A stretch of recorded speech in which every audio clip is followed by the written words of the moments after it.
আসসালামু আলাইকুম রহমতুল্লাহ। আলহামদুলিল্লাহ, আলহামদুলিল্লাহ, আলহামদুলিল্লাহ। সংযুক্ত আরব আমিরাতে লো ক্যাটাগরির ট্রান্সফার মানে লেবার ভিসা ট্রান্সফার আলহামদুলিল্লাহ চালু হয়েছে। সবাই বলে আলহামদুলিল্লাহ বলেন। কারণ আমরা কিন্তু এই ট্রান্সফারের জন্য অনেক অপেক্ষা ছিলাম।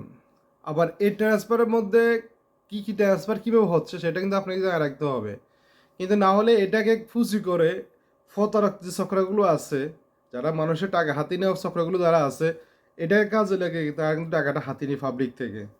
যারা আপনার মতো আমার মতো সহজ সরল যারা আছে বিশ্বাস করেন তাদের টাকাটা হাতিয়ে নিয়ে বেশি। তাই এই জন্য ভিডিওটি অত্যন্ত গুরুত্বপূর্ণ। যেহেতু সংযুক্ত আরব আমিরাতে ট্রান্সফার চালু হয়েছে, এই ট্রান্সফারটা মানে গতকালকে মানে এই দুপুরের পর থেকে মোটামুটি টাইপিং হচ্ছে। আর যখন সন্ধ্যা হওয়া পর্যন্ত আমরা অনেক অপেক্ষা করেছি যে এই ট্রান্সফারটা কোথায় হচ্ছে। কারণ ট্রান্সফার আমরা তো এখানে 7টি স্টেট মিলে থাকি, ইউনাইটেড আরব আমিরাত হয়েছে 7 স্টেট মিলে। যেহেতু 7টি স্টেট মিলে যেটা ইউনাইটেড আরব আমিরাত হয়েছে, এখানে যেটা নিউজ হয়েছে সেটা হচ্ছে যে সংযুক্ত আরব আমিরাতে ইউনাইটেড আরব আমিরাতে ট্রান্সফার চালু হচ্ছে বা চালু হয়েছে, এরকম নিউজগুলো হয়েছে। অনেকে কিন্তু ভিডিও দিচ্ছে বা দিবে এইভাবে চিন্তা ভাবনার মধ্যে আছে। কারণ দুবাইতে তো আপনি ফলসভাবে অনেক কিছু করতে পারবেন না, করতে গেলে কিন্তু সমস্যা আছে। তো তদ্রূপ সংযুক্ত আরব আমিরাতে এই মুহূর্তে যে ট্রান্সফার যেগুলো হচ্ছে লো ক্যাটাগরি ভিসা মানে লেবার ভিসা, সেটা হচ্ছে যে শুধু দুবাই এরিয়াতে হচ্ছে। আপনি দুবাই এরিয়াতে এই ভিসাটা আপনি লাগাতে পারবেন। আর এছাড়া আবুধাবি, আলাইন, আজমান, রাসেল খেমা বা ওইদিকে যারা আছে, এই দুবাই স্টেটের বাইরে যারা আছে, তারা কিন্তু ভিসাটা করতে পারবে না। এবং এই ভিসাটা করতে যদি না পারে, এখন কারা কারা এই ভিসা লাগাতে পারবেন? যেমন দুবাইতে ভিসাটা কারা কারা লাগাতে পারবেন? আবুধাবিতে যারা আছেন তারা লাগাতে পারবেন, আলাইনে যারা আছেন তারা লাগাতে পারবেন, সবাই কিন্তু লাগাতে পারবেন। ভিসাটা লাইসেন্স হতে হবে দুবাইয়ের লাইসেন্স, কিন্তু সবাই ভিসা লাগাতে পারবেন। এখন এইটাকে আবার পুঁজি না করে যেন অনেকে আবুধাবি লাইসেন্স হ্যাঁ আমরা লাগাতে পারবো, আলাইনের লাইসেন্স আমি লাগাতে পারবো, শারজার লাইসেন্স বা দুবাই ওই রাসেল খেমার লাইসেন্স বা আজমানের লাইসেন্স, এইভাবে তো লাইসেন্স তো আছে, ঠিক আছে। ফ্রি মানে আপনারা ওইটাই মনে করবেন না যে ওইসব লাইসেন্স কিন্তু হচ্ছে না। এখন শুধু এই মুহূর্তে দুবাই যে লাইসেন্সগুলো রয়েছে লেবার ক্যাটাগরি হাই, এই লাইসেন্সগুলোতে এখন কিন্তু বিষয়গুলো হচ্ছে। তো আবার এখানে কিন্তু আবার অনেকেই এখন যেহেতু ভিসা ট্রান্সফার হচ্ছে, এই সুযোগে কি অনেকে কিন্তু আবার লাইসেন্সও খুলবে, নতুন লাইসেন্সও খুলবে। তাও কিন্তু আপনাকে খেয়াল রাখতে হবে এই লাইসেন্সটা কবে খুলছে এবং রেনুয়াল কবে, এবং এটা রেনুয়াল হয়েছে কি না, না নতুন লাইসেন্স কিনা। নতুন লাইসেন্সে কেউ এই মুহূর্তে হাত বাড়াবেন না।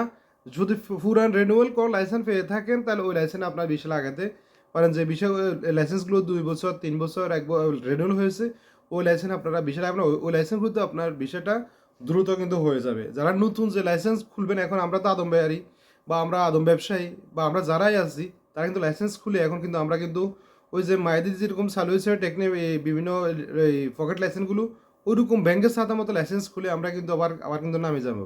কিন্তু এমন কিছু করবেন না যে আপনার এই লাইসেন্সের কারণে বা আপনার এই অবৈধ কাজের কারণে যেন বৈধ যারা কাজ করে তারা যেন কোনো ক্ষতির সম্মুখীন না হয়ে থাকে, এবং আপনাদের কারণে যেন আমাদের সাধারণ জনগণ যারা বিশাল আগে চাচ্ছে তারা যেন ক্ষতির সম্মুখীন না হয়ে থাকে। আর আপনার সবাই এটা যেন সোচ্চার থাকবেন যেন আলহামদুলিল্লাহ আমরা যেন আউটসাইডে যে বিষয়টাও কিন্তু এটা পাইছে যে আউটসাইডে আমাদের মানে ভিসা চালু হয়ে গেছে। এই নিউজটা যেন আমরা যেন পাই, ইনশাল্লাহ আশা করি পেয়ে যাবে দ্রুত সময়ের মধ্যে। আর আরেকটা যেটা সেটা হচ্ছে যে যারা 28 তারিখের পর থেকে মানে দেশে যে 28 তারিখে যে যুদ্ধ ঝামেলার কারণে যে যারা ভিসা লাগাতে পারেন নাই বা মেডিকেল করতে পারেন নাই বা বিশেষ জটিলতা যে ঝামেলাগুলো ছিল, এগুলোর জন্য ফাইন আসে, এই ফাইনগুলো আপনাদের জন্য রিমুভ করে দেওয়া হবে। এখানে দুইটা কথা আছে।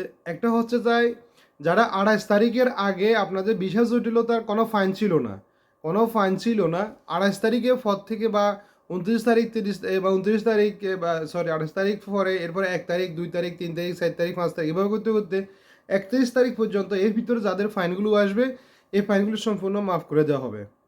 নতুন ফাইন যারা পূর্বে ফাইন আছে তারা কিন্তু ওই ফাইনের যারা আছেন, আপনার আগেও ফাইন আসতেছে, 28 তারিখ আগে থেকে ফাইন আসতেছে, ওইসব ফাইন দেয় যারা আছে এখন তাদের যে ফাইনগুলো আসছে তাদের কিন্তু মাফ হবে না। এটা নতুন ফাইন, যেটা আপনার 28 তারিখের পর যদি আপনার ভিসা জটিলতা বিষয় এক্সপায়ার হয়ে গেছে বা এটা সেটা যেগুলো হয়েছে, এই ফাইনগুলো আপনাকে রিমুভ করে দেওয়া হবে অটোমেটিক, এটা আপনাকে ফাইনগুলো দেওয়া লাগবে না। এইটাই হচ্ছে মূল সমস্যা। অনেকে কিন্তু বুঝিয়েও বলতেছে না ফাইন রিমুভ করে দেওয়া হবে, এটা বলতে ওইটা, কিন্তু না, এরকম করা গেছে না। যা পূর্বে যাদের ফাইন চলতেছে ও ফাইনটা কিন্তু আবারও কিন্তু আপনাকে দিতে হবে, নতুন ফাইন আপনাকে দেওয়া লাগবে না। ভালো থাকবেন। আসসালামু আলাইকুম ওয়া রাহমাতুল্লাহি ওয়া বারাকাতুহু।